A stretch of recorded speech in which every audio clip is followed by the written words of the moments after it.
I wanted to hire a winner, someone who had proven he knew how to build championship programs and bring them to Omaha. That's Jay Johnson. Most of all, I wanted to hire someone who was ready for this moment, ready for the expectations, ready to win championships.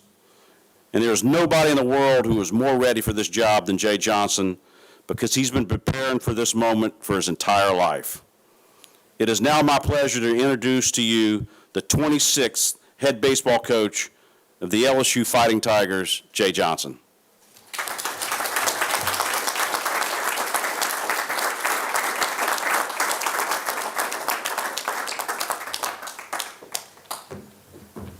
Thank you, Bart. Thank you.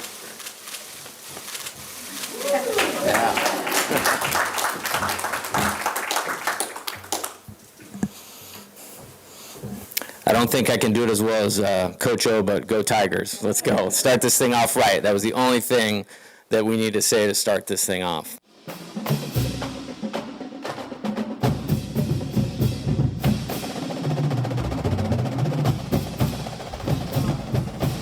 And welcome to Tigers Roar. I'm Jonathan Poche, joined by Taylor Sharp here at Bayou Smokehouse, the home of Old School Barbecue, 10655 Coursey Boulevard. Come check it out. Great food, great atmosphere. Tonight we have Kayla behind the bar serving great drinks, and Amy would be your waitress. Come check us out. Once again, Bayou Smokehouse, the home of Old School Barbecue. Before we get into Tigers Roar, I want to introduce once again Taylor Sharp. I want to give him an opportunity to tell a little bit about himself. Taylor, if you would, take it away. Look, you guys have probably seen me, I'll do a little bit of everything in Baton Rouge. You can catch me on a morning show here in Baton Rouge. I do sports reports for Louisiana Radio Network, actually right across the street.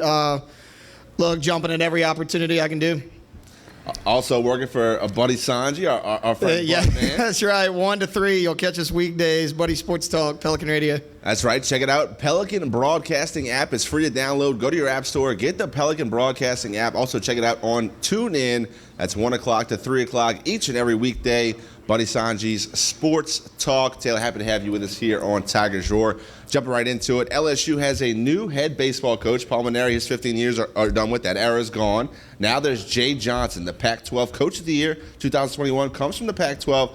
Didn't know if you know this, but there has never been a sitting Pac-12 coach hired by an SEC team. A lot of people are kind of skeptical, saying, look, with the Kim Mulkey hire, this wasn't really a grand slam home run hire for Scott Woodward. I disagree. I like the hire. How do you feel about it? I absolutely love this hire. I love everything about it. Right before this hire was made, he was a name that was, we started hearing a little bit. He's 44 years old, like you mentioned, Pac-12 Coach of the Year. He checks every box. He really does. He's a great recruiter. His team could score a lot of runs. He's in that right age you're looking for if you want a guy that could be here 10, 15 years. Right. So far, he's gotten a commitment. He's gotten a transfer to come in now with him. I think he's knocked it out of the park so far, and I'd say A+ so far. I mean, you mentioned the commitment or the transfer, Jacob Berry, an All-American for Arizona, a guy that's playing with Dylan Cruz right now at USA Baseball. They've been doing great, both hit home runs in July 4th game. All positive things. Look, Jay Johnson's a California guy. It's going to extend the reach of the recruiting nationwide. SEC also already grabs a lot of kids from across the nation, but having a guy from the West Coast coming to the SEC, you can only imagine how much that'll do for the recruiting. I mean, stretching your outreach into California, into Arizona, all over the nation. Yeah, you're right. I look at him, coming from that West Coast as a positive. A lot of people, when he was hired, were like, oh, well, how's he going to be able to recruit this part of the country? LSU's a national brand. Right. You're going to get the kids from this area that you want, just on name alone. I love what you pointed out. You're going to be able to expand that recruiting area now. Those kids that got to know him that are on that West Coast, a lot more of them will be coming to LSU. Look, we had a guy, Alex Bregman from Albuquerque, New Mexico, and he worked out pretty well here at LSU. Yeah. So, yeah, I think expanding's can do nothing but good for this program. And Jay Johnson's an offensive coach. I mean, the guy has breakdowns of every pitch that they'll see, every weekend, all series. Everybody at the bullpen is going to have a detailed approach for all of his hitters. His team, Arizona, was, 4th in the nation in batting average, 7th in run scores, I believe. 3rd in total hits. Right, a lot of runs at Alex Paca Stadium is going to do great things for that fan base, get people excited. Like, that was some of the struggles this team had under Paul Mainieri, not getting the timely hits. A lot of people question the approach to the plate, especially first pitch swinging. I think Jay Johnson fixes a lot of things automatically when it comes to LSU. Yeah, he does. You mentioned, not getting those timely hits. Jay Johnson's guys are going to hit the ball, and they're going to hit it hard. You watch LSU; they really struggle to score with runners in scoring position. They would make contact, but it'd be a ground out to short for a double play, a pop up in the infield. Jay Johnson's teams don't play like that. Traditionally, you go back and you go watch Arizona this last season. They hit the ball hard every at bat. Right, 1 through 9 can hit the ball. That's the approach LSU needs. Really fell off at the bottom end of that lineup. That really hurt them going into the postseason. They did win the regional, which is outstanding, but then got beat down by Tennessee. Tennessee was a great ball club. A lot of people wanted Vitello, a young coach, fiery coach, but I did not think it fit. Look, I spoke about this ad nauseum to a lot of people. Skip Bertman had to shake the hand of the next coach and approve. That is a class act. Palmineri, you cannot say he wasn't a classy guy. I mean, always had himself a class in and off the field. Tony Vitello, a fiery guy, but I think Jay Johnson fits the mold better for LSU baseball, to where he's very calculated. He always has a plan. He's going to follow that plan. It's not about, in the moment. It's about the process.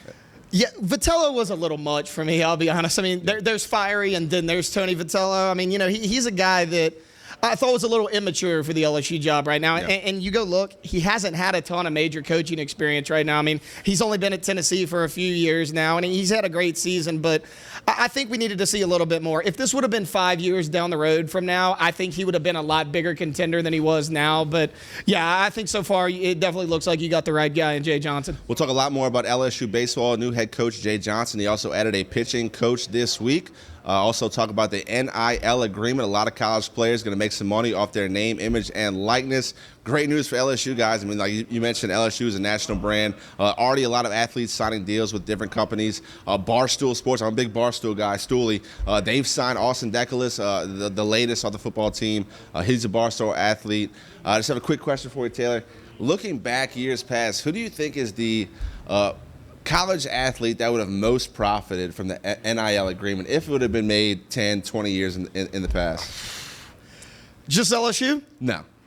Ooh, I think McCaffrey would have been really marketable. As far as LSU, Odell Beckham would have been up there. He's a guy who would have put there. I mean, look, he's a fiery, flamboyant guy, still is. Got the hair. Everybody wanted to be like Odell, all the high school kids. A lot of people did their hair after him. He's kind of the first guy that started that trend. So I would say, those two are top of my list for sure. See, for me, first name comes to the list. I'm a big Saints fan. Reggie Bush. I mean, the guy would still have his Heisman. Bush is another one, No problem with his mom getting the improper benefits. It wouldn't have been improper. He would have kept the Heisman, kept the records. Reggie Bush would have made a ton of money. Another guy with a Louisiana tie. J.J. Redick. The guy would have gotten the bag when he was at Duke. He was the hottest player going college basketball. Everybody loved J.J. If you were a fan of college baseball, you knew college basketball. Excuse me. You knew the name J.J. Redick. White guy. Laser sniper from three. He would have definitely secured that bag for the NIL. We'll talk more about that here on Tigers Roar a little bit later on in this show. A whole lot more. We have Mike Scarborough from TigerBait.com coming on. Join us a little bit later on this show. We'll also talk some LSU track and field. Some names going to make some noise in Tokyo, along with one name. Unfortunately, that will be left out of Tokyo in Shikari Richardson. Don't go away. Come back and join us once again. That's Taylor Sharp. I'm Jonathan Poche, and you are watching Tigers Roar.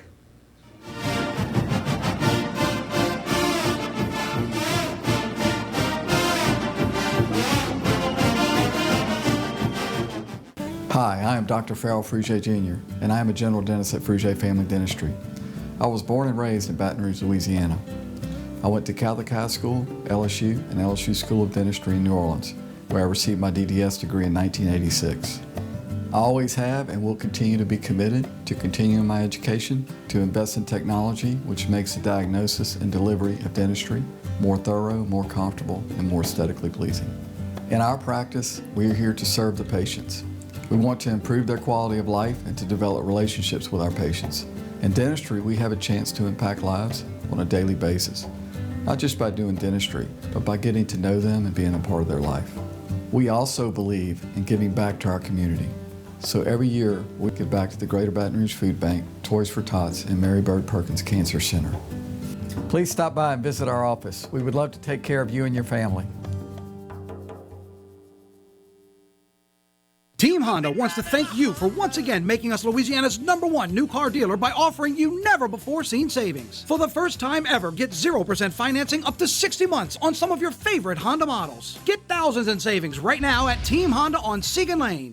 Hello, guys. It's Debbie. It's time. I've got a brand new location. 10510 Airline Highway, Baton Rouge, next to After 5 Tuxedos. We have the perfect spot to get all your wedding and formal wear needs. Come see our one-of-a-kind name brand and get great prices. With 30 years experience, the best customer service anywhere. It's Debbie's Bridal, Airline Highway, Baton Rouge. See you soon. Hi, I'm Bobby Yarborough with Manda Fine Meats. Here at Manda, we know what the folks of South Louisiana love. They love great flavored smoked sausage, delicious deli meats, and specialty items like boudin and andouille sausage. Manda Fine Meats has been providing these products since 1947. We produce them right here in Baton Rouge, so you know you're always getting the freshest product at your local grocery store. Manda Fine Meats. Taste the fresh local flavor in everything we make. Make it Manda every time. Live and play on the fairway at Greystone Golf and Country Club, a serene, challenging golf destination located in Denham Springs. For tee times and membership opportunities, go to greystonecountryclub.com.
Continue here on Tigers Roar. Jonathan Poche joined with Taylor Sharp talking some LSU baseball. The Tigers finished 38-25, 13-17 in conference. Get a new head coach in Jay Johnson. Announce a new baseball assistant coach in the pitching coach in Jason Kelly, a guy that spent the last 3 seasons at Arizona State University. A guy that's been around baseball for a long time. He was a volunteer assistant at Cal Poly, really did the grind, taught baseball lessons early, didn't get paid for Cal Poly, went and managed a grocery store, moonlighted as a grocery store manager. Only slept 3 hours a night, he said. I don't know if that's true or not, but that is certainly a grind, Taylor. You have to be dedicated to baseball. You have to have a love for the game that I can't even imagine. I love baseball, but that is certainly a grind. He joins the LSU staff. Positive things, of course, replacing Alan Dunn, who did excellent things for LSU pitching staff. Looking forward to this upcoming season. It looks like all signs lead to Omaha, certainly the next 3 years for Jay Johnson. Yeah, it's looking like it. You know, we talked earlier about Dylan Cruz and Jacob Berry playing together. I mean, look, this Berry guy, he was freshman. He was second team All-American as a freshman, batted .351, 17 homers. Get this, 70 RBIs. I mean, that's something that LSU needed in their lineup. I mean, No kidding. Gavin Dugas, you know, he led the team, but I think he had maybe 48 to 50. I mean, it was nowhere close to 70. You know, that type of power and consistency in the lineup, mixed with a Dylan Cruz, with a Trey Morgan, you know, a Cade Doty. I think that top to bottom, this lineup, it could be one of the most consistent LSU's seen in a while. In 2016, Jay Johnson took Arizona, a team that he did not recruit, to the College World Series. That team in 2016 was not as talented as LSU team returning. You mentioned Dylan Cruz. I mean, Trey Morgan, another freshman that played, the shortstop. How do you know his name? Thompson. That's right. Kid from Cali. Yep. He's going to be outstanding as a fielder for the LSU. His bat's got to come around a little bit, but the team is certainly stacked. Talk about the arms out of the bullpen as freshmen. I mean, Will Helmer is another guy that's uber talented as a freshman. Certainly a lot of talent for Jay Johnson coming in at LSU. Yeah, I'm excited for it. And, you know, you mentioned him bringing that team of a group of guys he didn't recruit. It's one thing to get to Omaha. To do it with guys that you didn't recruit, you know, you didn't have a plan in place, that's a miracle in itself. You know, that's one of the hardest things to do as a coach. Come in year one, establish yourself, throw in that culture you want, and get your team to have success. And for him to do that early on, I mean, yeah, I look for him to have instant success here at LSU. Now, we had to wait a little bit to get the official name for LSU head coach. A lot of names were tossed around. I think Scott Woodward really wanted Tim Corbin from Vanderbilt. That wasn't going to happen. No. That was a nice way of saying that was Scott Woodward's ego playing tricks on him. That was never going to happen. The guy was, not only has he won multiple national championships, he's 59 years old. You're not going to leave a juggernaut program that you have and start your coaching career all over at 59. That wasn't happening. Right. So a lot of names were tossed out, of course. A lot of people were already in consent that a name hadn't been announced officially because the coach that was next in line for LSU was still playing baseball in Omaha. That did seem to be the case, and it was the case in Jay Johnson, Arizona.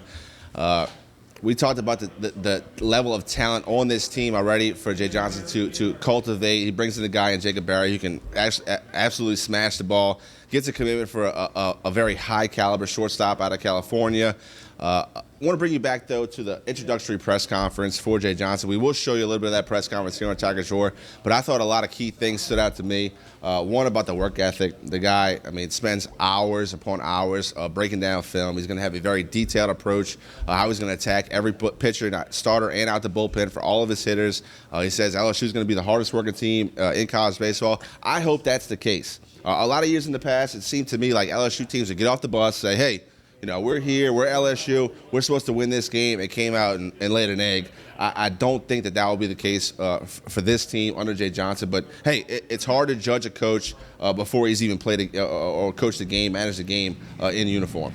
It's funny, you were talking about what he expects of the work ethic of his team.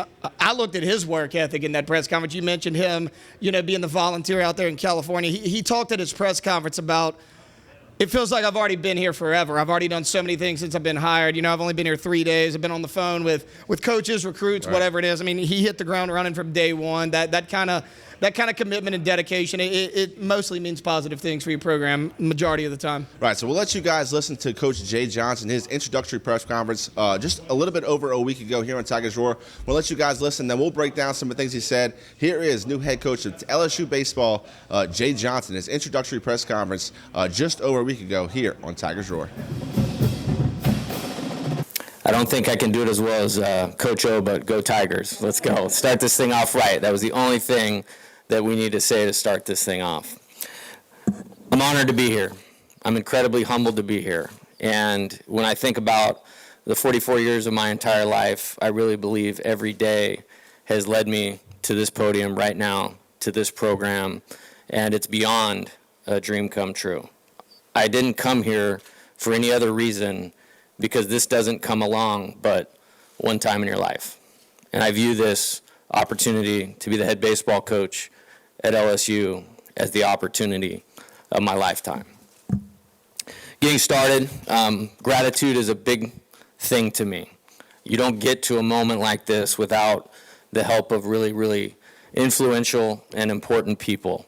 So, President Galligan, I haven't got a chance to meet you yet until we shook hands right there, but I'm very honored to meet you. I'm honored to have this opportunity that you ultimately signed off on with the advisement of Scott and the athletic department and these two great Hall of Fame coaches, so thank you. Scott, Stephanie, Dan, Verge, thank you.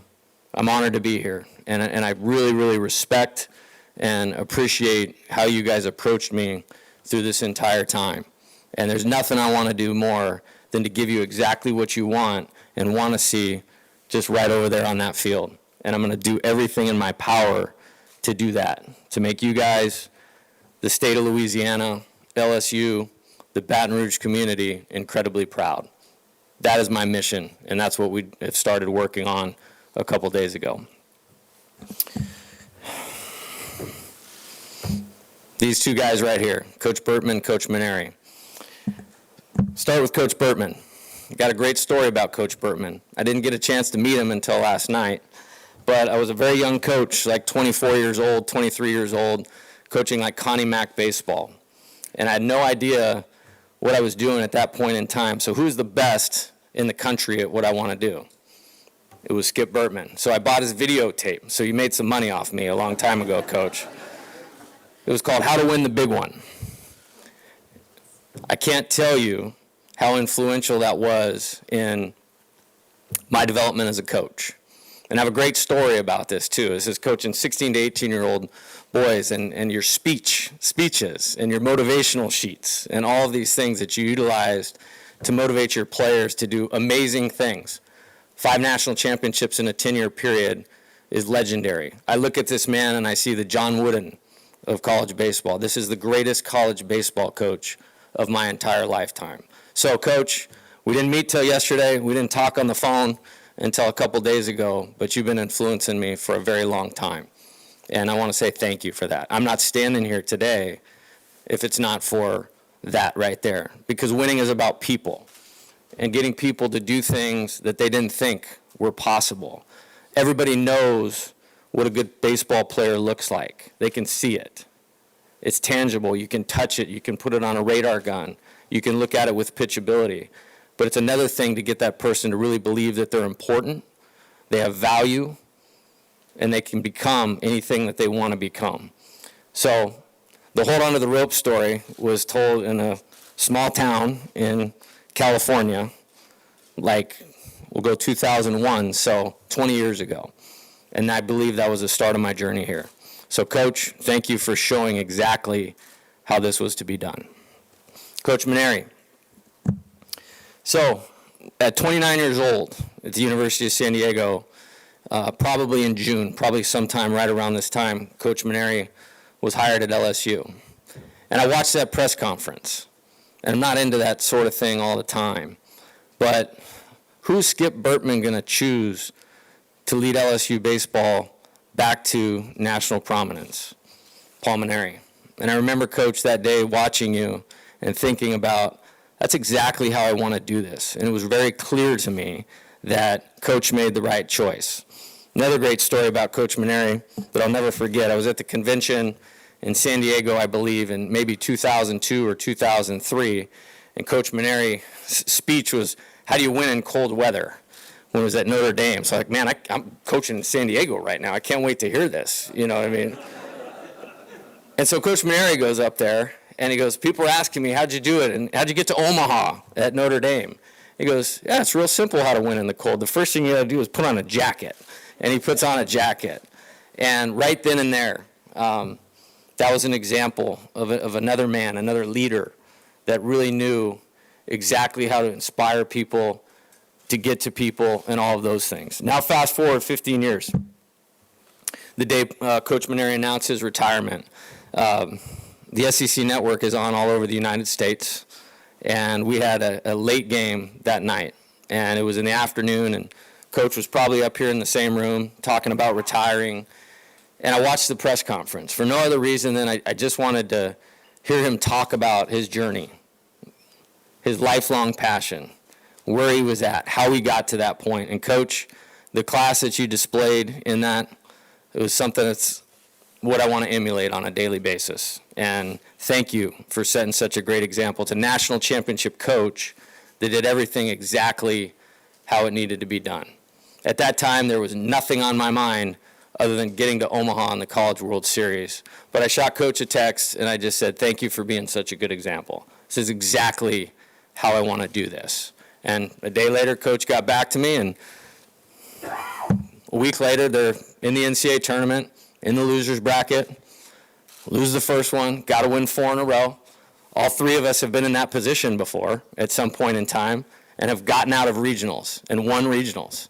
And for your team to do that, thankfully my team won in 3 games on Sunday, so I got to watch the Tigers on Monday night and how you manipulated the pitching. You got the best out of what you had. You guys really rose to the occasion for you that night. That really inspired me. And for you to finish your career that way, being a regional champion, was amazing. And that's a reflection of your leadership. So more than anybody else, okay, these 2 men right here, that's why I call this the honor of my lifetime, okay, to be entrusted with a program that Coach Bertman built and that Coach Maneri carried on with first class every day that they did it. The only thing better that they are than baseball coaches is incredible human beings. So I'm glad you're both in town. I'm glad I have both of your phone numbers, and it will be used continually as we try to carry on this legacy that both of you guys have done an amazing job building. So thank you guys. Let's give these 2 a hand, please, right here.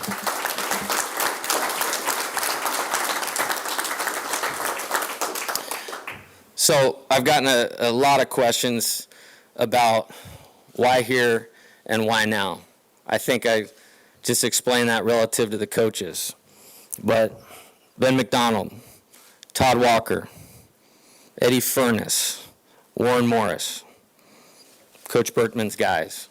You literally couldn't turn on the TV in the 90s and not see that purple jersey running around Omaha. I remember exactly where I was in 1996 when Warren Morris hit the walk-off home run. I was a very average junior college second baseman, and I remember thinking, man, I really wish I was Warren Morris at that time. I remember exactly the walk-off win against Stanford in 2000 to win the national championship, and being down in the ninth inning, and your guys continuing to believe, continuing to push, everything you want as a coach, your players rising to the occasion at the most important time of the game. Again, a reflection of your leadership. And when I think about Coach Mainieri, Ryan Theriot, DJ LeMahieu, Anthony Renato, Alex Bregman, the list goes on, and I really don't want to leave anybody out. But think about those names and the future players that are going to come to LSU. You can't have better examples of what you want to achieve someday. Everything is possible here when you talk about Omaha, when you talk about national championships, when you talk about training to become a major league player someday. And the winning and the championships are great, and that's what we're here for. That only happens through elite development. Again, a testament to these two men. And that's exactly what we're going to do here, is we're going to develop players. And I'm excited to do that. We've started that process, being on the phone with them, an initial contact, getting to know guys, diving into that from the very first day of school. What they're doing right now in summer ball is all going to be part of the journey to lead them to being the very best player that they can be. These two coaches, those players, and every other player that's an LSU alum, all I want to do, as Coach Mainieri said, he wanted to make Skip proud. I want to carry that on. And when I feel any great responsibility in this, not to myself, I'm going to work harder than any baseball coach in the country, any coach in the country. Our players are going to be, there's going to be a lot demanded of them. They're going to work harder than any other college baseball team in the country. We're not going to win because it says Tigers across our chest. We're going to win because the heartbeat inside of the player with Tigers on his chest, the head, the decision-making of the player that has Tigers written across his chest, and doing things on a daily basis that are going to improve, or going to lead to the improvements that's necessary to be an elite Division I baseball team that's playing their best at the end of the season, that can create opportunities for themselves and then capitalize on them when they have them.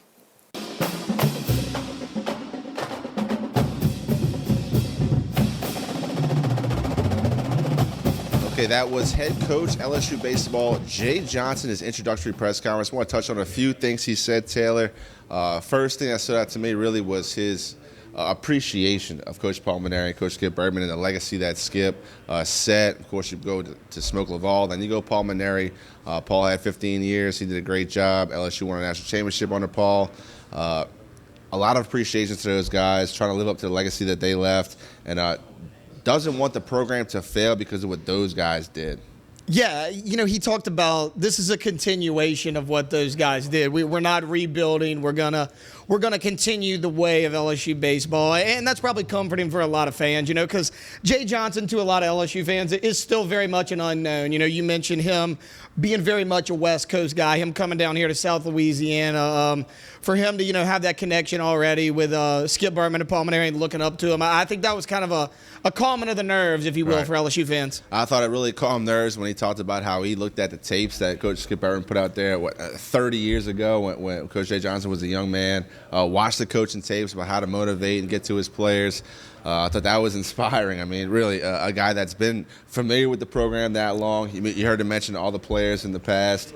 I mean, there was a whole list. You heard it here on Tigers Roar. But, yeah, I thought that was good, kind of get the nostalgia working. A new guy coming to a new situation lets everybody know, look, I've been paying attention. Everybody knows LSU baseball. I just want to continue that legacy. Yeah, he even mentioned Coach Paul Maneri's press conference all the way back at Notre Dame, when he was in Omaha talking about the cold weather. And, that was one that really stood out to me, that, he was genuine, and these are two guys whose careers he's very much followed. He wants to continue their legacy. And, I thought that attention to detail and following these guys for that long, you can tell that those guys meant a lot to him. Those were the first two guys that he thanked when he got up there on the podium. He said without them, he wouldn't be here. So I thought that was cool. Another thing that stood out to me was the humility he showed in his press conference. Guy just got a premier job in college baseball, but he's a baseball guy, and baseball is a very tough sport. I mean, it's predicated on failure. It will teach you humility, and for him not to make it about himself, not to make it about him or his family getting a lot of money to come coach SEC baseball, but more of the program. He wants to be a program guy, how hard he's going to work. I thought that was a great first look for Coach Jay Johnson. It was, because if you go back and watch that press conference, you really don't learn that much about him, right. which you would think is a bad thing, but it's not. That's how it should be. It was about the program. It was about the legacy that Bertman and Maneri left before him that he wants to continue. All the people that he's going to work with, as a team, as that unit to get LSU back to where they want to be. The preparation and the work ethic is another thing that stood out to me. A guy that it's well known he spends countless hours in the film room writing down way to attack. All the pictures he's going to see in the series. They say the only thing he watches besides game tape is Lone Survivor. Big Jack Bauer fan, back from 24. So I can appreciate Lone Survivor. But when you're only taking small breaks from your life, which is baseball, that's the approach you want your skipper to have. Yeah, you do. I mean, you gotta. Look, you got to think, live baseball all the time as a big-time college coach, and he definitely does that. Look, is he always going to make the decision 100% of the time the correct way? No, but if you beat Jay Johnson, it's not because you out-prepared him or outworked him. That's never going to be the issue. Right. Like we said, a lot of names are thrown out there about who's going to be the next LSU coach. I mean, SEC names from across the country. One of the reasons I really did like this hire of Jay Johnson is, you heard him say in the press conference, it is the opportunity of his lifetime. I mean, that's how he's going to treat it. He was ready for this opportunity because he's been prepared for it since his coaching career started. This means more to a guy who doesn't have skins on the wall, who doesn't already have a legacy of his own. Yes, he reached the World Series twice from Arizona, and that's nothing to shake a stick at. LSU baseball is a different dog and pony show. I mean, it is a different level being in the SEC. This is the opportunity of his lifetime. That's how he said it was the honor of his lifetime to get this job. I believe him. I mean, he's going to take this very seriously because, like he said, it is the opportunity of his lifetime. Yeah, look, me and Buddy Sanji talked about this on the radio, right? When, I think it was named that him and I forget the other two. We're the final three candidates. And, me and Buddy were talking, and I told him, I was like, I'd probably go Jay Johnson, because the more I looked into this guy and who he was as a man, who he was as a coach, how hard he worked, the more I liked him. So, I kind of dove into him a little bit, even before he was hired. And, again, the more I hear from him, the more I see, and the more I dive into his backstory and learn where he came from, how hard he worked, to what he's accomplished now, the more I like it. Another thing I took away from that press conference is he started day one recruiting. He did, yeah. Everything is possible at LSU. You name Alex Bregman, Alex Renato. I mean, all the pros that have been through, what you can accomplish not only in the SEC, but going to Omaha, winning national titles, what your next life will be. Anything is possible coming to LSU baseball. Yeah, he was talking about how, it felt like he had already been at LSU forever by the time the press conference started, because he hit the ground running day one in terms of recruiting, building those relationships around campus, getting settled in. He did all that day one. And, look, again, that speaks to his work ethic and what kind of dedication you're going to get from this coach. I mean, this is a guy that seems like if he has the kind of success here you want him to, then he'll retire as an LSU baseball coach. One thing he didn't thank Paul Maneri for, which I think he should have made loud and clear, thank you, Coach, for getting Dylan Cruz and Trey Morgan on campus. We appreciate it. Dude, 100%. That's going to make his job, that first year a lot easier, him bringing in Jacob Berry. We talked about those two as a 1-2-3. There might not be a better 1-2-3 in all of college baseball. And right. They're both going to be here for a minimum of 2 more seasons. So, that's something to look at as well. They were all freshmen last year. So, they're all kind of, they'll leave together, so to speak. And while they'll be tough to replace, the next 2 years are going to be fun. The College Baseball World Series just ended last week. It was an all-SEC final. Mississippi State wins their first national championship in school history. Congratulations to the Bulldogs. LSU fans sit eagerly waiting for next baseball season with new head coach Jay Johnson. Have a lot more here on Tigers Roar. Don't go anywhere before we take a break. I want to remind you guys we're here at Bayou Smokehouse, the home of old school barbecue. If you haven't done so, come check it out. It is outstanding food. They smoke their brisket for 14 hours. Finn in the back does a great job with everything he does. The ribs are outstanding, and the sides are outstanding as well. My favorite, the bourbon baked beans and the homemade mac and cheese. Come check it out. Bayou Smokehouse, the home of old school barbecue, 10655 Coursey Boulevard. Come check it out as soon as you are able. And also, don't forget, check us out on YouTube, Pelican Sports. We're on YouTube at youtube.com, Pelican Sports. And everything we do is on YouTube, archived for you to check it out at your leisure. Of course, you have Tigers Roar, the Clarence Buggs Show, the Exiles. We also have Rocket Right, which also be shooting tonight. That will air tomorrow. Thursday, we shoot here on July 7th. So check out our YouTube page, youtube.com/Pelican Broadcasting. A great way to keep up with everything we do here at the Pelican. Come back and join us. We have a lot more here on Tigers Roar.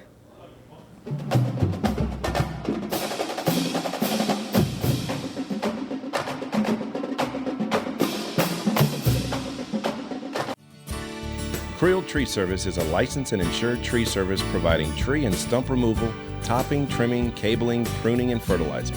We have free stump removal with takedowns, free estimates, affordable rates, and senior citizens discounts. Call 774-TREE. That's 774-8733. Get your yard ready for the warmer weather. If it deals with a tree, call me, Creel Tree Service, 774-8733. That's 774-TREE. Hi, I'm Hurricane Betsy Barnes. And I'm Dr. Kay Siller with The Rocket Right Show. We are two busy blondes on the go showing off life in Louisiana. Watch us on Pelican Sports Network. And Talk 107.3 FM. Check local listings for times. Hello guys, it's Debbie. It's time. I've got a brand new location. 10510 Airline Highway, Baton Rouge, next to After 5 Tuxedos. We have the perfect spot to get all your wedding and formal wear needs. Come see our one-of-a-kind name brand and get great prices. With 30 years experience, the best customer service anywhere. It's Debbie's Bridal, Airline Highway, Baton Rouge. See you soon. Of all the auto brands on the road today, only one has been named the best auto brand for 6 straight years. That brand is Mazda. Come shop and save on the award-winning lineup of new Mazdas right now at Baton Rouge's Mazda dealer, Team Mazda on Airline. Caught spiders?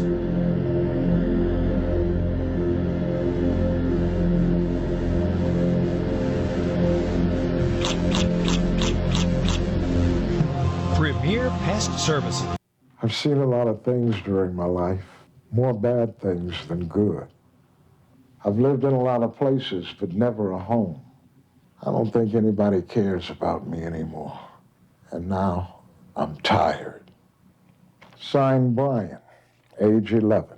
Abused and neglected children in East Baton Rouge Parish are in dire need of CASA volunteers. Please call 379-8598 today. Change a life of hurt into a life of hope. Hello. Hola. Ni hao. Experience what the Baton Rouge International School can offer your children. Now welcoming displaced students for short and long-term stability.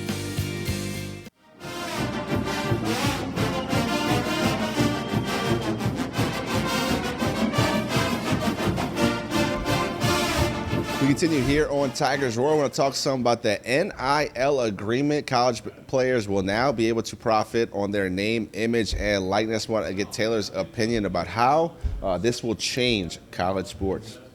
I think it's going to change it significantly. I really do. Not necessarily out of the gate. Look, this might be something that is kind of hard to control later on down the road. I hope not. You know, I hope that it's one of those things that you can always clear. But look, kids are kids. You're going through the school. I understand that, you know, there's a lot of mandates and a lot of hoops you have to go through to get this done. But look, what's to keeping these businesses from coming at these kids and saying, hey, I'll throw you 30 grand here, you know, 10 grand here, and what college kid's going to turn down that money. So as long as they can prevent that, though, for the most part, I think it'll be fine because you're not going to see those big deals. I mean, the majority of these deals are going to be, $200 here, $500 here for whether it's an autograph signing, a quick commercial, whether it's a car dealership or something like that. Most things are going to stay local. So as far as that goes, I don't think it's going to be a huge issue, but it could be if you don't monitor it. Now, in your opinion, does the rich get richer in this situation? Like the teams that play? Yeah. I I do. Because, let's throw out a Coastal Carolina, who I became a fan of last year, and I think a lot of people across college football did. They're building up a really good program. Coach Jamie Chadwell out there it really seems like he knows what he's doing. He's got Grayson McCall, who's one of the best quarterbacks in the country, in my opinion. He is a marketable guy. Yep. But he's not very marketable at Coastal Carolina. Right. That's so, a team like that, a Liberty, they had a great season, a Cincinnati. Those are teams that aren't going to be on ESPN or CBS every week. So a lot of their key players are going to transfer because where they got more financial opportunities. Right. I mean, a program like LSU, always playing primetime games, Alabama, that's really the SEC is going to mop up. I mean, they're going to get all kinds of athletes where they can come in and say, look, we can give you this, we can give you that, we can give you an opportunity to get these kind of deals. And that's going to be really enticing to these kids, which they all have the opportunity to make money, but no one's going to want you to be the spokesman for their merchandise when no one's heard of you across the nation. Like, yeah, you could be an outstanding player for a D2 team. That's not going to get you any more money with this NIL agreement. No, and it could get you a little bit of local stuff, but nothing significant. I mean, you mentioned the entire SEC. I think even Vanderbilt players are gonna profit off of this just because they're in Nashville. They probably have more business opportunities than any other college school. And while they don't, dominate in any of the major sports, I mean, baseball they do obviously, but being in that environment and in that part of the country, that's gonna help them as well. So. You mentioned those D2 schools. A lot of them are in smaller towns, more rural parts of the country. Not only do people not hear of you, you have lesser local opportunities as well. Right. Taylor, in your opinion, will this new NIL agreement keep kids in school longer? I don't think it's going to have a big effect, or I really don't. I mean, if you're good enough and you're leaving first or second round, you don't need the NIL anyways. I mean, it's something that they can do to make a little extra cash while they're in college, but you got millions of dollars staring you in the face. You're going regardless. I completely agree, and I heard that argument made against the NIL where, these kids are going to want to stay for 3 years now because they can make money in school. That's not the case. If you're good enough to go to pros your junior year, you're going to absolutely take those millions of dollars. Yeah, getting free merch from Barstool, that's awesome. You can show it to your friends. You can tell everybody on social media, look, I'm a Barstool athlete or whatever. Kids are in no way, shape, or form making the kind of money in college on the NIL agreement that they're going to make at the pros. No, they're not. This is not life-changing money. I mean, we talked about a lot of this will probably be smaller local endorsement deals. The NFL is life-changing money. I mean, let's be honest. Anybody that lives in the NFL makes more than enough to live off of. And the guys that go in those first 2 rounds, they're almost set for life if they're smart with their money. So, yeah, I don't think that having this NIL and giving them a few extra dollars in their pocket while they're in college is going to have a major impact. Now, maybe it will for a guy who's like, 5th, 6th round grade who would typically go. Maybe he'll come back because as he markets himself more, he'll just get more exposure naturally, whether it's on the field or marketing wise. But as far as those big name guys, no, they're going to go regardless. See, when I look at the NIL, I think of schools like TCU, a private Christian university where you don't know what businesses are reaching out to these kids. I mean, you might see an ad for Mr. Binky's that's selling some adult merchandise, and a kid wants to, get that little free handout. It's not really free. You can get it on your name and image and likeness, but you're going to take that little perk. I mean, you're scratching for whatever kind of money you want to do, save up for a new car, go out and enjoy the weekend, whatever. There needs to be some kind of oversight committee to tell these kids, look, you can go get your little bag, but you need to be smart about how you represent the university and how you represent this team, because there's a lot of people out there that want to put their product out for a bigger audience to see. But this is not the platform, young guy. This is not the platform, young lady, to be using that. No, I see what you're saying. Like, how are they going to kind of mandate what businesses they can go after and how can they? Here's one I thought of the other day, tattoos for athletes. All the athletes love getting tattoos. You see a guy, his freshman year, he doesn't have any. Senior year, he's got a whole sleeve. That could be something that they could look at. As long as it's appropriate and the school agrees with it. Free tattoos in exchange for, commercials or advertising for that specific tattoo parlor or artist or whatever it may be. That's an avenue they can look at as well. That's something that I thought of recently. And this is a very new thing. Of course, the deal was only announced a little bit over a week ago, but there's going to be some tweaking to the deal. One can only imagine. I mean, a college kid that signs an autograph when he's a freshman turns out to be, an all-star, an all-pro in the NFL. Going to say that autograph is going to be worth a lot more down the line. Are you going to get some kind of royalties or proprieties down the line, according to what your success rate is? I mean, there's going to be a lot of tweaking that has to be done. Look, I'm all for this. I think that college athletes, even though they do get the stipend, they do get taken care of, they have opportunities that regular students do not have. I think this is a good thing. You open up the doors for them to get paid right now on their image and likeness. And look, these kids deserve it. They've been working their whole lives to see this opportunity. And if you put your name out there, you are marketable. Why not take advantage of that? Yeah, I think it can be a good thing. Going back to what I said about it depends on how the schools handle it. As long as they can mandate it and kind of keep it under wraps. One thing I do not like, each state kind of has its own set of laws. I don't like that, because what if a guy's at LSU, by and large, he's happy with his performance on the field. He's got a little bit of marketing behind it, making a little bit of extra cash, but he looks over at the University of Georgia and they got a big-time sponsorship, a team-wide sponsorship, and he's like, well, I can make more extra money at the University of Georgia. See you, Baton Rouge, I'm out of here. You know what? That's something that I think is going to have to be watched over a little bit and monitored. I think they need a uniform rule. I don't like the whole each state can kind of go on their own. I think the NCAA needs to come in and be like, look, you can't transfer due to financial opportunities or whatever at a competing school. Right, I understand what you're saying, but that is a slippery slope. The transfer portal, it is what it is these days. I mean, it's wide open. It's the Wild Wild West. You leave, you're eligible the next year to go play at a different school. I completely understand what you're saying. I mean, like we talked about, some schools do not have the same opportunities as other schools in the nation.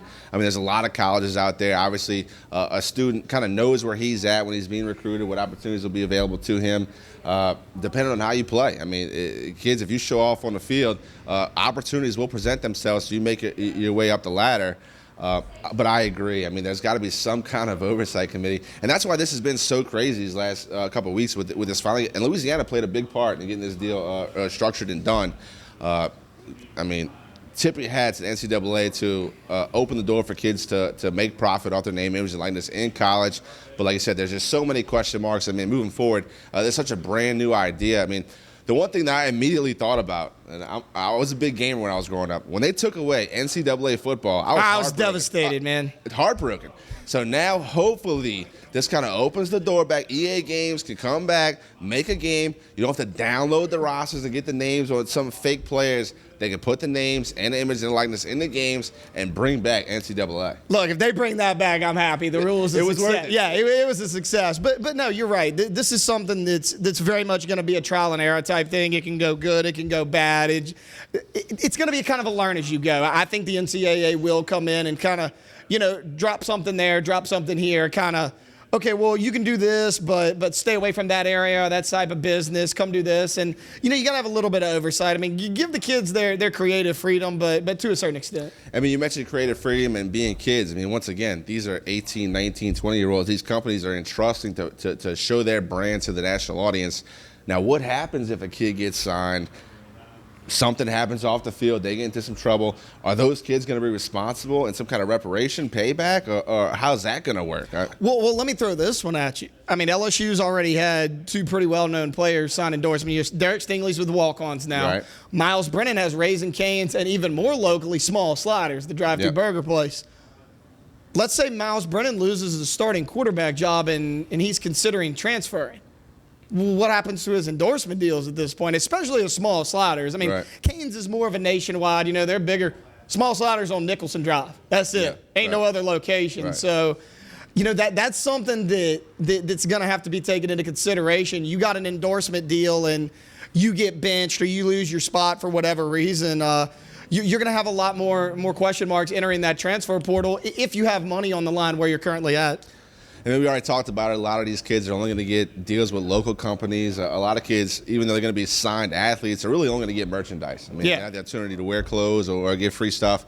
But there are going to be companies that put a lot of money into these college athletes to only promote a certain quality or merchandise that these companies have. Now, there has got to be some contract that says, as long as you're playing for this team, we're 100% behind you. But if you leave, and will that kind of influence a transfer portal? Yeah, because if you want Miles Brennan, you want the starting quarterback representing your brand, but if a Max Johnson's a starting quarterback, that needs to be something that's kind of in the contract, a clause in there that's like, as long as I'm at LSU, I get paid, but once I leave, it's a wash. I don't necessarily, have to be that starter because, look, that puts a lot of pressure on these kids. Yeah. Now, we talked about it in the first segment of today's show, but want to get back to it. You had a little time to think about it. Okay, so who would have profited the most if the NIL had been agreed upon, we'll talk about just LSU, in the last 10, 20 years? You sticking with Odell Beckham? Beckham's one. Joe Burrow's another, obviously. And Leonard Fournette, he kind of had that group, Bugger Nation is what they call themselves. That's something you could sell in the Tiger Sports Shop right out of the stadium, right outside of Tiger Stadium, in any of the Tiger Mania sports shops all around Baton Rouge. That was kind of his little brand that he kind of had, and that's something he could have profited off as well. But Burrow, Beckham, those are two names. Fournette to an extent because he was so highly recruited out of high school. I mean, number one player in the country. He's a guy that really could have got started the moment he stepped foot on campus. Right. Some names that come to mind to me, obviously the Honey Badger. LSU has a ton of uber-talented gymnastics stars that if you have gymnastics apparel, you want LSU Gymnastics wearing your stuff. You can go through the list. I won't try to name them all, but multiple gymnasts that could easily been signed and made a boatload of money. I mentioned the Honey Badger.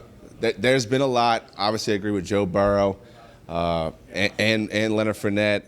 A guy from New Orleans, went to St. Aug, came out. He was superstar on campus, exploded against Auburn that year where he was viral. He was all over ESPN, throwing guys off his shoulders. That was just prime. He could have been rolling in the dough. Absolutely. Whatever he wanted to agree upon, people would have been throwing money at him.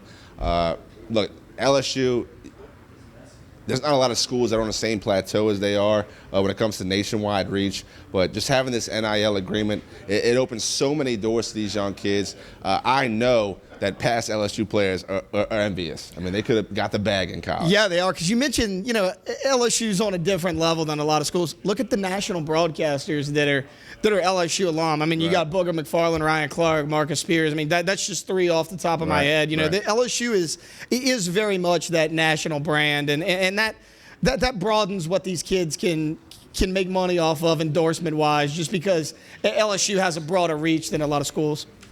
We have a lot more here on Tigers Roar. We'll have Mike Scarborough from TigerBait.com join us in the next segment, so don't go anywhere. Once again, he's Taylor Sharp. I'm Jonathan Poche. We're coming to you from Bayou Smokehouse, the home of old school barbecue. Come check it out. Great place to bring the family. TVs all over the place. Come catch the game and have some great food. Catch some great drink. You never know. You might see a TV show being made. Come check it out. Bayou Smokehouse, 10655 Coursey Boulevard. The hottest new barbecue place in Baton Rouge. Come back and join us after this break. You're watching Tigers Roar.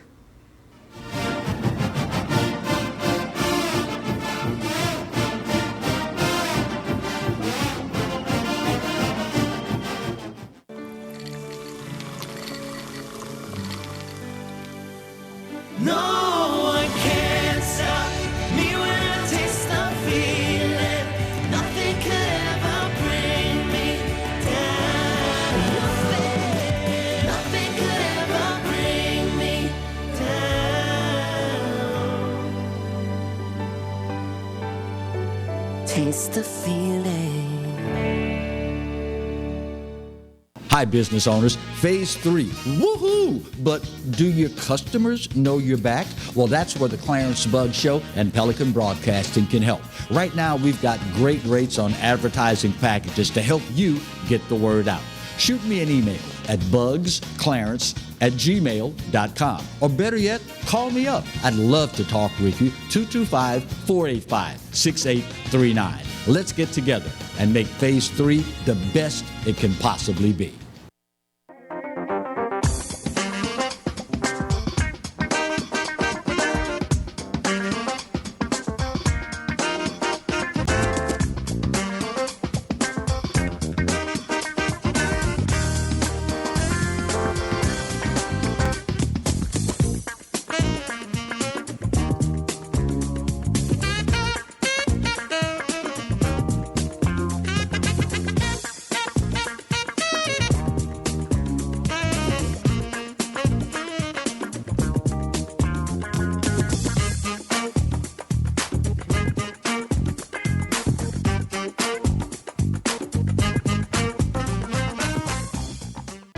Valello's Furniture and Appliances, your dependable independent. Depend on us for service, for selection, for price. Get huge Whirlpool savings. Shop now and save on Whirlpool appliances throughout the store. Plus, experience our price match guarantee and ask about special financing. You can depend on the know-how of people who live appliances every day. Valello's Furniture and Appliances, your dependable independent with nationwide buying power. Hi, I am Dr. Farrell Frugier Jr., and I am a general dentist at Frugier Family Dentistry. I was born and raised in Baton Rouge, Louisiana. I went to Catholic High School, LSU, and LSU School of Dentistry in New Orleans, where I received my DDS degree in 1986. I always have and will continue to be committed to continuing my education, to invest in technology which makes the diagnosis and delivery of dentistry more thorough, more comfortable, and more aesthetically pleasing. In our practice, we are here to serve the patients. We want to improve their quality of life and to develop relationships with our patients. In dentistry, we have a chance to impact lives on a daily basis, not just by doing dentistry, but by getting to know them and being a part of their life. We also believe in giving back to our community. So every year, we give back to the Greater Baton Rouge Food Bank, Toys for Tots, and Mary Bird Perkins Cancer Center. Please stop by and visit our office. We would love to take care of you and your family. Team Honda wants to thank you for once again making us Louisiana's #1 new car dealer by offering you never-before-seen savings. For the first time ever, get 0% financing up to 60 months on some of your favorite Honda models. Get thousands in savings right now at Team Honda on Segan Lane.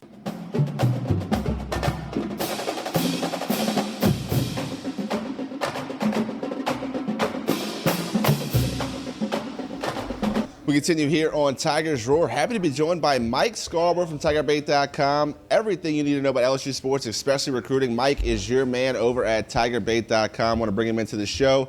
Mike, good evening. How are you? Hey, glad to be with you guys. Glad to have you here. It's me and Taylor Sharp on set. Of course, we all miss Buddy Sanji. Want to wish him the best. Mike, a lot going on. LSU hires a new baseball coach. Yesterday announced they have a new pitching coach in Jason Kelly. What are your early impressions on the coach, Jay Johnson, and his new pitching coach in Jason Kelly? Yeah, look, I think absolutely Jay Johnson won the press conference last Monday. If you're a guy who likes the nuts and bolts and likes to hear baseball talk, and a guy that there's no doubt in your mind, listening to him talk and answer questions, that he's got a plan. And I walked out of there, and look, I've been to a lot of opening introductory press conferences in the last 25 years. And from an X's and O's or nuts and bolts point of view, I don't know that there was one any more impressive than his. Now, certainly there's been some that were maybe a little bit lighter, had a little more humor.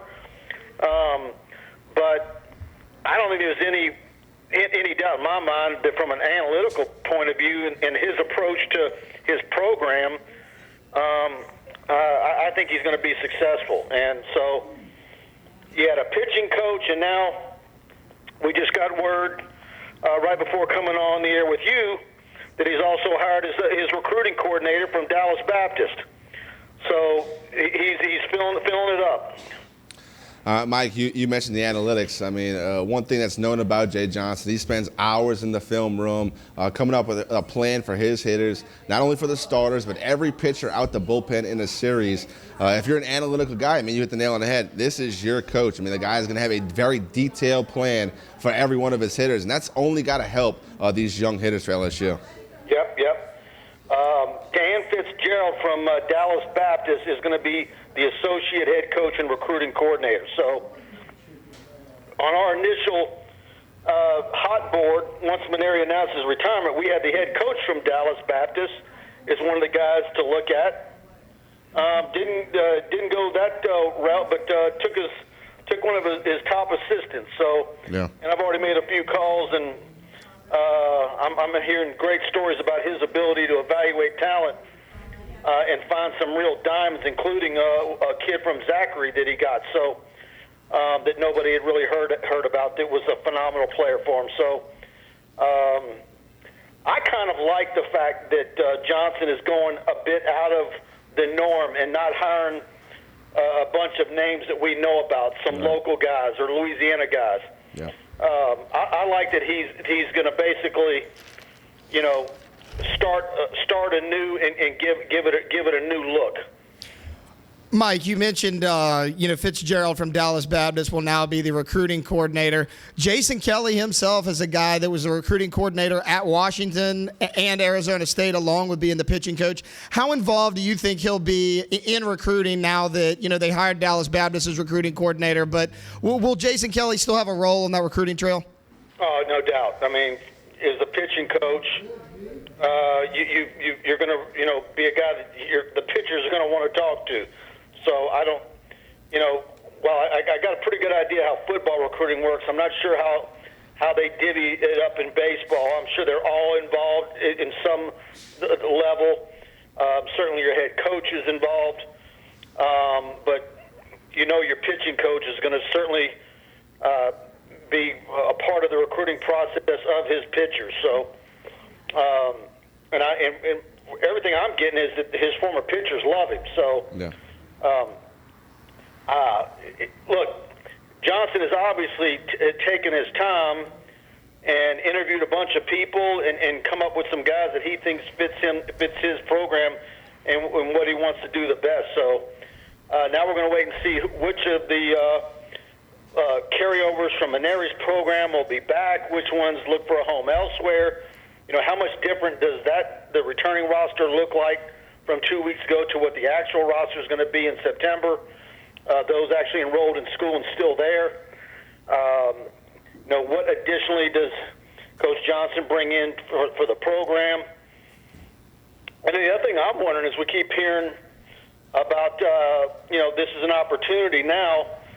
How long before we start hearing about what they want to do to get to work on getting Alex Box Stadium back up to speed and up to the upper echelons of the SEC. I mean, we've been hearing numbers of that they need to put another 15 or 20 million into it, so that it's not lagging behind Arkansas, Mississippi State, and others so bad. Yeah. Mike, it seemed like Coach Johnson really hit the ground running. He gets a commitment from the shortstop out in Cali and brings over the transfer and Jacob Berry. Being from California, does this just extend LSU's reach nationwide for baseball? I mean, I know they're a premier program, but, getting a guy from the West Coast, he knows that area, obviously knows the Arizona area. I mean, what does this do for LSU baseball recruiting? I think it's just an extra, avenue that he's going to have. He's now the head coach at LSU, the premier program in Louisiana, and the storied program in the country. So he's got that to work with. And then he's going to have all his contacts out west from years out there. And and so I think it's going to be very, very interesting. Look, LSU's recruited nationally for a long time. So I wonder, a couple of years from now, we're going to be looking at the roster and, looking at the makeup of it, local versus national. Is it any different than it's been any other year? Right. We'll see. Now, Mike, now that he's hired Fitzgerald from Dallas Baptist to oversee that recruiting, do we know anything of a hitting coach, or is Johnson going to kind of take on that role himself? Yeah, he's a hitting coach. So everything I've been told was that he would bring on an assistant hitting coach. So, and who that would be, I don't know. And maybe that would be his opportunity to get a local name or someone who's real familiar to, all the travel ball in local guys in the Louisiana area. Or maybe does that end up having to be a volunteer coach? I don't know. We'll see. All right, Mike, switching on over to football. LSU gets a commitment for a very talented kicker last week. And there's some other guys that are set to announce soon. Talking about some recruiting and give us the overall. Yeah, look, LSU's at 12 commitments now. And I think it's going to be very interesting. We got Tolan, the big-time linebacker from Florida that's going to commit tomorrow. And we've got that down as a guy that we believe will be an LSU guy. And Fitzgerald West will be a part of things on Saturday at 3 o'clock. Of course, Fitzgerald West, a kid we've been covering since the 9th grade, defensive lineman. Saw him several times and thought to myself, he might need to get a look at on the offensive line, but he's going to be a guy at SEC level. Sure enough, he goes to LSU's camp earlier last month and does extremely well, working as an offensive lineman, guard, center. So I think LSU's commitment list is going to go from 12 to 14 with Tolan and West. And I still think by September, and I could be wrong, but I think it's going to inch towards, close to 20, and where they typically are on Labor Day. And you mentioned the kicker, of course, Nathan Dibert. We were following the kid from Florida, and then they go in and pull Dibert instead from Michigan, who's the number 2 rated kicker in the country. And I know one thing McMahon has done. He's really relied on Chris Saylor's group, and in this case, the Coles guys, and their evaluations of specialists. Yeah, look, sticking with Nathan Dibert here a little bit. He went to the Coles kicking camp, and they've said that he's hit 24 or 25 field goals with a handful of 50-yarders. Obviously, if he comes in, he'll have to sit behind Cade York for a year. But, I mean, does it sound like LSU's probably found their guy for the next 4 years after York leaves? A lefty and 190-pounder, 5'11", looks like he's built like a high school linebacker. And yeah, it's kickoffs out the back of the end zone. Another big-legged kid. It's LSU is really. I was telling somebody the other day. I said, how far do you have to go back to when LSU did not have a good situation, either with your place kicker, your kickoff guy, or your punter? Von Rosenberg might have had a few punts here and there that you would have liked to have had back during his tenure. But, overall, LSU has really been blessed with specialists for decades. You really have to go back far to where they were having issues. Yeah, the only year I can think of is probably the Connor Culp, Jack Gonsolin year before we got Cole Tracy. But you're right, that LSU specialist group, that's been a group that's solid for a long time, and it seems like McMahon's only taking it to another level. Yeah, and to go beyond that, you're deep snapper with the Ferguson brothers, and right. So yeah. Well, they have that pipeline as far as deep snappers from Buford, Georgia. It seems like the last 3 or 4 long snappers from Buford for LSU have all came from the same high school of Buford, Georgia. So I don't know what they're doing down there, but they need to keep it up. Yeah, it works. All right, Mike. Sean Murphy released his top 5. One, of course, was LSU. Talk about that young man and That was the guy that Coach Baker. I watched him, and I filmed that one-on-one workout. And that's one that they really like. People keep asking me which of the new assistants is going to be the best recruiter. And I think Baker's about to jump to a pretty sizable lead. Right. I think, look, he's got his eyes on some guys, and I think LSU's linebacker spot, by the time this recruiting class is done, I think he's going to have a pretty significant group. But I also think the hope is that, Coach Davis on the offensive line is a guy that's pushing him towards the end, because I think in the end he's going to need 1 or 2 guys out of state to help his group. But I really like what Coach Baker's doing, because you're talking about Tolan, you're talking about Murphy, and I know he feels real good about Harold Perkins from Texas. So, that's 3 guys right there that I think LSU's in darn good shape with. Yeah, that's a strong group. You get Tolan, I agree. Baker seems to be the front runner of these new coaches. Who's the best recruiter? Because these guys are studs. Yeah, and I think, look, last Monday there was, Perkins was saying he was going to announce his commitment. Everybody in Texas was nervous because they thought it was LSU if he was going to end up doing it, and he ended up not doing it. But I think LSU's slotted very well for him right now. Hey, Mike, let's go to the offensive line a little bit here. Julian Armella, a guy that not a lot of LSU fans probably know about, but a very highly ranked guy. And, LSU's squarely in the mix for him. What do you think he would do, and how does the hiring of Brad Davis affect his decision? Yeah, and see, that's one where coming out of that weekend where I know Armella had a good visit, but a lot of people thought that Banks was the guy coming out of there when you had those offensive linemen on campus. And, of course, Banks, went and committed to Oregon. I don't know if where Davis is going to be with Armella long term. I'm really wanting to see some of the new names that he brings to the board that he was recruiting at Arkansas. So if you're going to add Fitzgerald West as a center, of course I know he wants to talk about being an athlete. And then you got Emory Jones out there. Yep. I still think you're going to need one or two more from out of state. And so who are those guys going to be?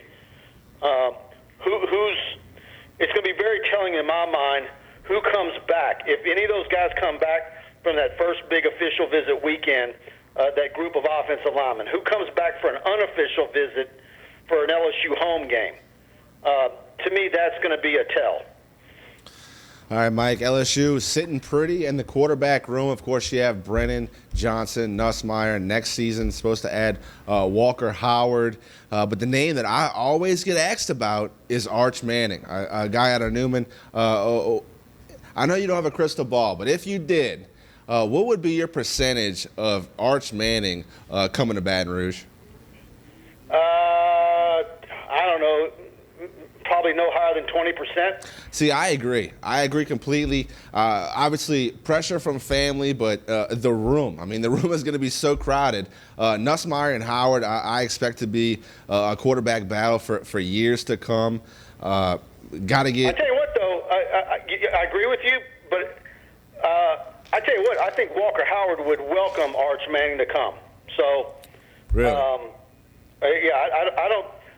And look at the schools that Manning's looking at: Clemson, Alabama, Texas. Right. It's not like those three schools. I mean, who was the Elite 11 MVP last week? Well, it's the kid committed to Clemson. Right. So it's every year. And those three schools are just like LSU, are not recruiting donkeys each year at the quarterback spot. So there's going to be competition at all of them. Right. So, but I will say this: I've never bought into it. I say it all the time. I don't buy into this Manning. No Manning will ever play at LSU. Multiple of the Mannings beyond Arch, Peyton and Eli were totally different situations. Really didn't go hard for Eli.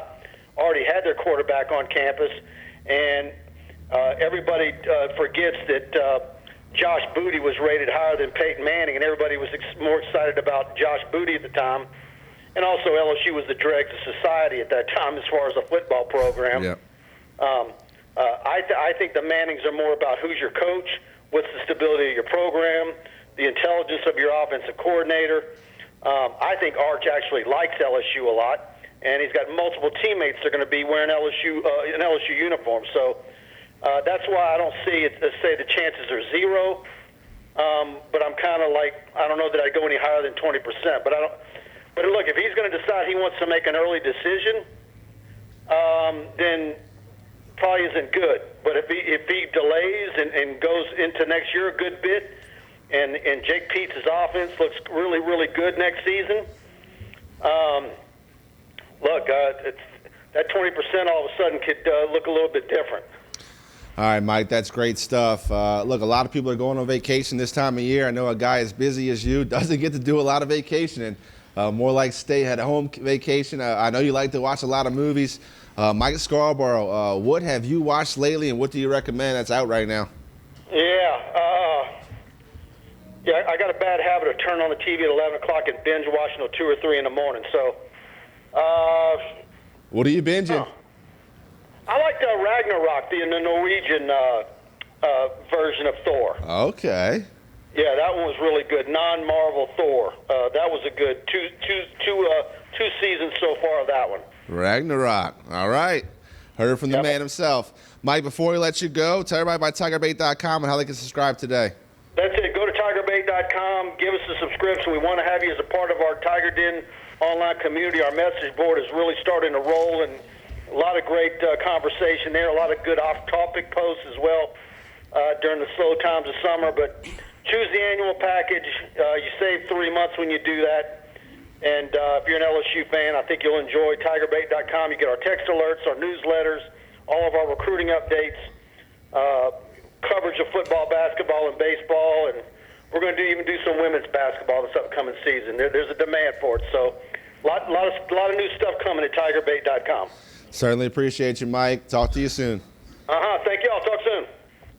Mike Scarborough from TigerBait.com. Always appreciate him spending some time with us here on Tigers Roar. We'll take one more break, come back and wrap it up here. He's Taylor Sharp. I'm Jonathan Poche. We're coming to you from Bayou Smokehouse, the home of old school barbecue. Come check out some great barbecue. We have Kayla behind the bar. She's serving up great drinks. You'll even get to talk to Marty, our great floor director. Come back and join us here on Tigers Roar.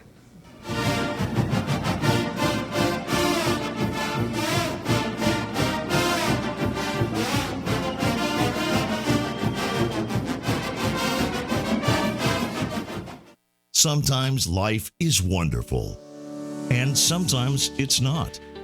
Cherish the good, but always be prepared for life's challenges.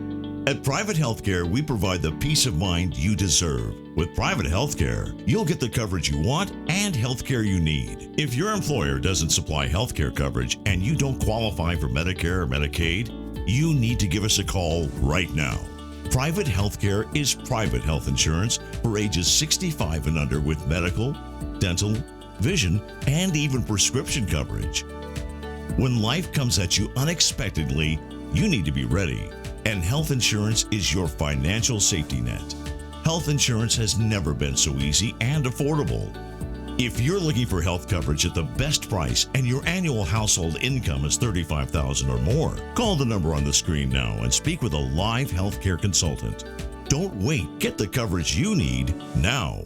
Hello, guys. It's Debbie. It's time. I've got a brand new location. 10510 Airline Highway, Baton Rouge, next to After 5 Tuxedos. We have the perfect spot to get all your wedding and formal wear needs. Come see our one-of-a-kind name brand and get great prices. With 30 years experience, the best customer service anywhere. It's Debbie's Bridal, Airline Highway, Baton Rouge. See you soon. Live and play on the fairway at Greystone Golf and Country Club, a serene, challenging golf destination located in Denham Springs.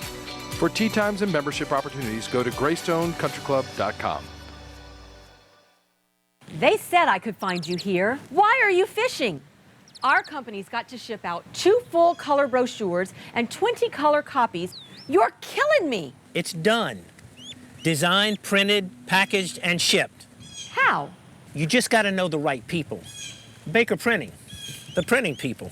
How come you get to fish in this private lake? Like I said, you just got to know the right people. You can know the right people too.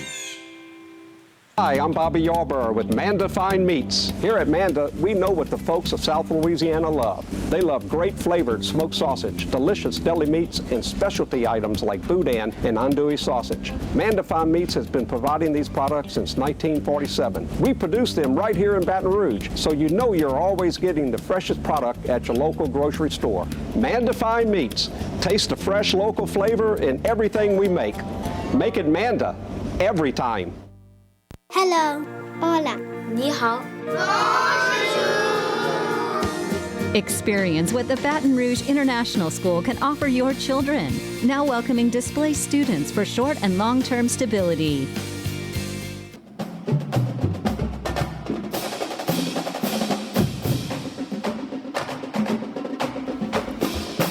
Continue here on Tigers Roar. I want to talk some NBA Finals. The Suns take Game 1 against Milwaukee. They have another game in Phoenix. Chris Paul, Monty Williams, 2 guys Pelicans and Hornets fans are familiar with. On the other side, Drew Holiday, As a Pelicans fan, formerly Hornets fan, this is tough to watch for me. I mean, a franchise that's had numerous generational players. I mean, Anthony Davis won a championship last year.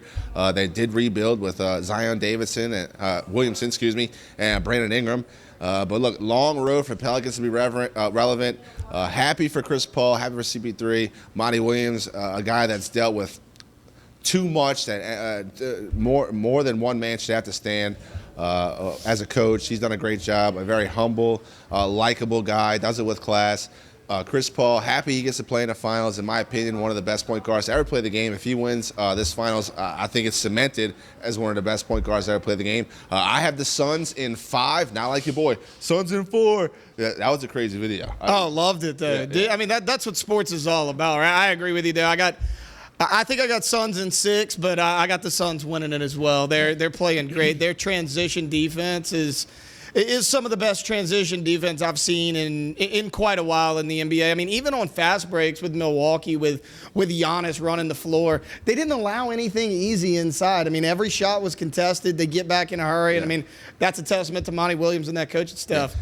I mean, you talk about CP3, and then you got DeAndre Ayton, who's blown up on the scene. Look, I haven't watched a lot of basketball, admittedly, in the last 2 seasons because of all the political stuff they try to jam down everybody's throat. Of course, yeah, I agree. Yeah. But playoff basketball is always fun. They try to dial that kind of talk back. So I've kind of paid attention this playoff. CP3 and the Suns, they are fun to watch. Devin Booker, that guy is a superstar. Devin Booker is a guy that I love more and more every time I watch him. I mean, he's a young guy. He's only about 23, 24 years old. He can absolutely take over a game whenever you need him to. And it's funny, the more you watch the Suns, though, you mentioned Chris Paul and his leadership ability earlier.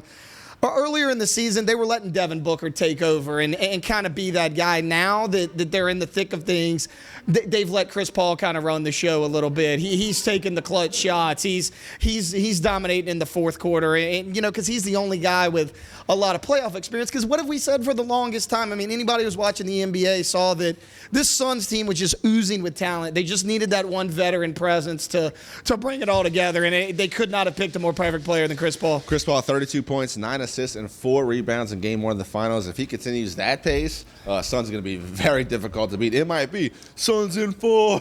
Yeah, it very well might be, because that game was never in doubt last night. I mean, I know they won by about 15. Milwaukee cut it to 6 at one point with about 7 minutes left. Didn't matter. Phoenix went right ahead and went on a run. It was they were up by as much as 20 at one point late in the third quarter. It just seemed like from start to finish, you kind of knew that Phoenix was going to win that game. I mean, they were playing at home. The crowd was behind them.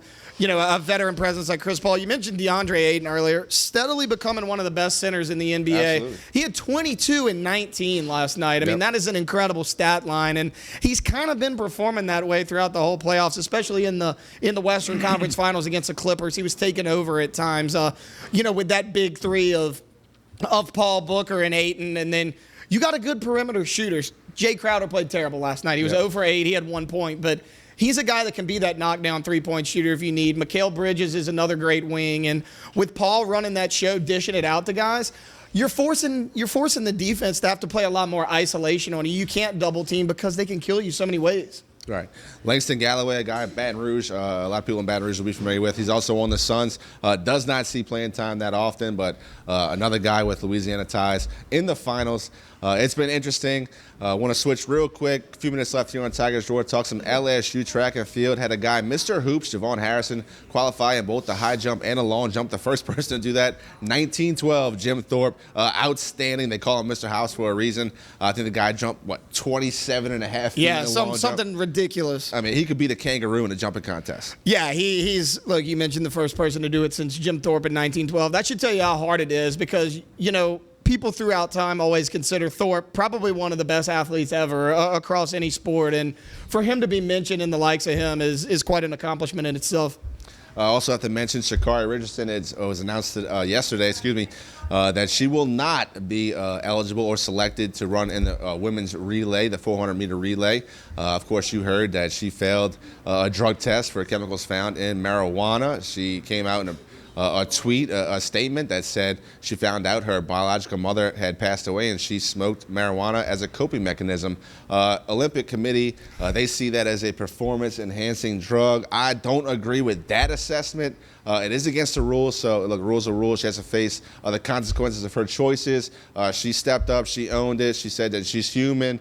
Everybody makes mistakes, which that is absolutely true. Everybody does make mistakes. Sorry for that young woman, the fastest woman in the planet.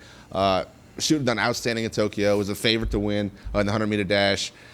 Sad story. The rules are rules, though. It is what it is. Performance-enhancing drug, though. Taylor, do you agree with that assessment? No, I don't. I don't think it's a performance-enhancing drug at all. And look, I'm torn on this because that lifestyle is not my cup of tea. You know, that's something that I've never been into. But look, you knew the rules. Everyone knew the rules. You failed the test. It's hard to feel bad at that point because whether you agree it should be against the rules or not, the fact of the matter is it is. And you have to follow those rules. And unfortunately, she didn't, and this is the situation she's in. I've seen arguments where 19 states have legalized marijuana, and that is true, but the state law is not the same as the Olympic Oversight Committee. I mean, their rules are stringent for these athletes. Rules are rules. She smoked marijuana, failed the drug test, so she won't be eligible to perform. It's really a sad story. I mean, you work your entire life to get, as an amateur athlete, you work your way through college, you set records in college, it's now your time to perform on the world stage. You don't get the opportunity. That makes me sad. Performance-enhancing drug, though. The only time that even comes into play with marijuana is the hot dog eating contest with Joey Chestnut. 76 hot dogs on 4th of July. That is disgusting. First off, I don't want to start any controversy around Chestnut. Maybe they need to test him for marijuana because he ate 76. The second place person ate 43, so he absolutely obliterated the competition. He only competes against himself. Maybe there was a little something going on. I mean, the guy keeps on setting a world record. He beats his own world record. One hot dog doesn't seem like a lot, but after you have 75 hot dogs and buns in your mouth. It's gross, though, I isn't can't even watch it. They dip it in the water and the bun's all so soggy at that point. down. No, I'm out. I turn it on sometimes if I'm scrolling through the channel, but no, I can't watch it for a prolonged period. Now, I was on the rivalry when it was like that little Japanese guy. Kobayashi. Kobayashi. Yeah, him and Chestnut. We're going back. Chestnut now has more major title wins in his sport than any other athlete in a career of sports. That guy is out of this world. I mean, out of this world. We appreciate you joining us here on Tigers Roar. A special thank you to Taylor Sharp filling in and Buddy Sanji. Also want to thank the floor director, Marty, and everyone in the truck, Alan and Katie. Also want to thank Pelican ownership and management for making this possible. And thank you for tuning in to Tigers Roar. Also, check us out on YouTube, Pelican Sports. You can find us on YouTube at youtube.com/Pelican Broadcasting. A great way to keep up with everything we do here at the Pelican. You'll find all the Tigers Roars, the Clarence Bug Show, the Exiles, and of course, Rocket Right. It's all on YouTube, ready for you to watch at your leisure.